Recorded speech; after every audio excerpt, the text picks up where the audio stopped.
Are you there, God? It's me, America. Let me edit that famous Judy Blume book title to make a point.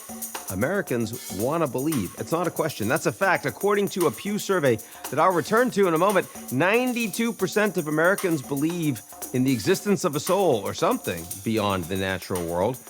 But how they practice those beliefs is complicated. It's a big topic, so I'll break it down into a tale of two different surveys. Let's start with the long view. When Gallup first asked Americans in 1965, is religion very important to you? 70% responded yes, 7% responded no.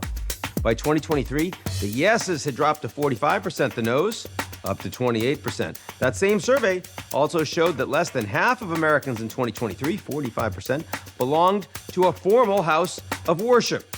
When Gallup first asked that question back in 1937, 73% said they were members of a church. So there you go, data points telling the same story of a country sliding into secularism over the better part of the last century. But you remember that Pew survey I started with, the one that showed that 9 in 10 Americans today are spiritual?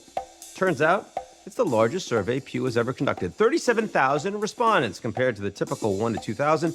Offers a fascinating snapshot of religious stabilization in the last 5 years in the United States. Shows a steady decline in the Christian share of the adult population from 78% in 2007 to 71% in 2014, no surprise.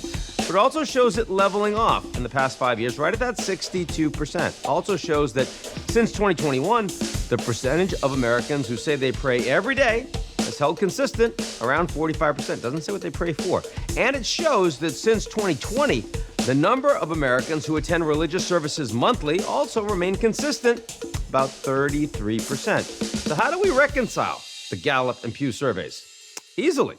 Over the long term, religion has declined in America. But in the short term, Americans need God. It might even be making a comeback.